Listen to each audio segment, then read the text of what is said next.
അങ്ങനെ ഞങ്ങളെ പൂരപ്പറമ്പിലേക്ക് പോയിക്കൊണ്ടിരിക്കുകയാണ്. പോകുന്നിടയിൽ ഒരു ആംബുലൻസ് അടിച്ചു മിന്നി പോകുന്നുണ്ട് കേട്ടോ. ഞങ്ങൾ മുൻപോട്ട് പോകുമ്പോൾ സേവാഭാരതി അതുപോലെ ഒരുപാട് സംഘടനകളുണ്ട്.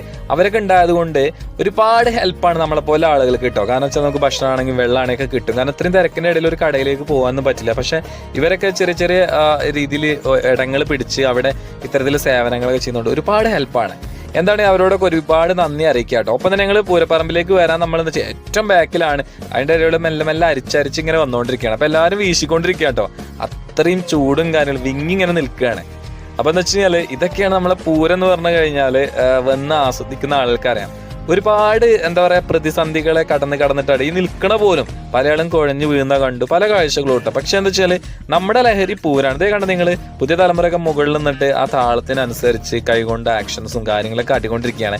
അപ്പോൾ എന്താ വെച്ചാൽ അത്രയും നമ്മളൊക്കെ വിങ്ങി പൊട്ടി എന്ന് വെച്ചാൽ ഏകദേശം നമ്മൾ അതിൻ്റെ ഇടയിലൂടെ വന്ന് ഇവിടെ വരെ എത്തിയിട്ടോ. അപ്പോൾ ആനപ്പുറത്ത് നിന്നിട്ട് കുടം മാറ്റുന്ന ആ കാഴ്ചകളും ഒപ്പം തന്നെ അതിൻ്റെ ഇടയിൽ കുറേ ദേവീദേവന്മാരുടെ രൂപങ്ങളും ആ ലൈറ്റൊക്കെ ഓഫാക്കി ചുറ്റിലെ ലൈറ്റൊക്കെ ഓഫ് ചെയ്തുകൊണ്ട് അതിൻ്റെ മുകളിലത്തെ മാത്രം ലൈറ്റുകളും അതൊക്കെ ഒരു വേറെ ലെവലാട്ടോ. സത്യം പറഞ്ഞാൽ അതൊക്കെ ആസ്വദിക്കണമെങ്കിൽ നമ്മളെന്ന് അത്രയും ക്ഷമയും കാര്യങ്ങളോടുകൂടി നിൽക്കണം. പല ആളുകൾ ഇതിൻ്റെ ഇടയിലൊക്കെ വന്നു കഴിഞ്ഞാൽ ഒരു പക്ഷേ പൂർണ്ണമായിട്ട് നിൽക്കാൻ പറ്റില്ല. തിരിച്ചു പോകാനും പറ്റില്ല, അവിടെ നിൽക്കാനും പറ്റാത്ത ആളുകളൊക്കെ ഉണ്ട്. പല ആളുകളും അതിൻ്റെ ഉള്ളിൽ തിരിച്ചു പോകുന്ന കണ്ടു. അപ്പോൾ എന്താ വെച്ചാൽ വേറെ ഒന്നും അല്ല, അത്രയും ചൂടും കാര്യങ്ങളൊക്കെയാണ്. പിന്നെ നമ്മളെ പോലെ ആളുകൾ വെച്ചാൽ ഇതൊക്കെ ആസ്വദിച്ച് നിൽക്കാനല്ലേ എന്തൊക്കെയോ ഒരു ഇഷ്ടങ്ങളാണ് മനസ്സിൽ. കാരണം ലഹരി അത് തന്നെയാണെങ്കിൽ പറയാം. മറ്റു ലഹരികളൊന്നും നമ്മളെ ശരീരത്തെ ബാധിക്കുന്ന, പക്ഷേ പൂരം ഇതുപോലെ ഉത്സവങ്ങളൊക്കെ പോയിട്ട് അത് എത്ര സമയം വേണമെങ്കിലും നിൽക്കാൻ തയ്യാറാണ്. എന്താണെങ്കിലും ആനയെ അത്രമാത്രം ഇഷ്ടപ്പെട്ട ഒരുപാട് ആൾക്കാർ തിരിച്ചു വന്നപ്പോൾ എല്ലാവരും ഓടുകയാണ്. ചെരുപ്പ് വേണ്ട, ഒന്നും വേണ്ടാത്ത അവസ്ഥയിൽ.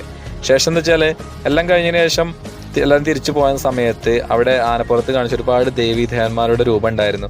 അതൊക്കെ സെപ്പറേറ്റ് ഞങ്ങൾ പോയി കുറച്ച് ഫോട്ടോസും വീഡിയോസൊക്കെ എടുത്തിട്ട് അതാണ് ഇപ്പോൾ നിങ്ങൾ കണ്ടുകൊണ്ടിരിക്കുന്നത്.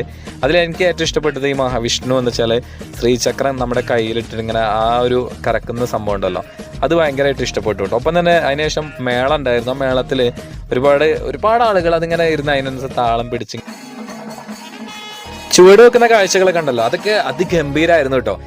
എന്ത് തന്നെയാണെങ്കിൽ പുതിയ തലമുറ നല്ലൊരു ശതമാനം ആൾക്കാർ മറ്റു ലഹരിയിലേക്ക് പോകുമ്പോൾ പഴയ തലമുറയിൽപ്പെട്ട നമ്മളെപ്പോലെ ആളുകൾക്ക് ഉണ്ടല്ലോ, നമ്മുടെ ലഹരി എന്ന് പറഞ്ഞാൽ എപ്പോഴും ഇതൊക്കെയാണ് കേട്ടോ. തിരിച്ചു വരുന്ന സമയത്ത് പതിപോലെ നമ്മുടെ ബോച്ച ഉണ്ടായിരുന്നു. എല്ലാവരും സെൽഫി എടുക്കലും കാര്യങ്ങളൊക്കെ ആയിരുന്നു.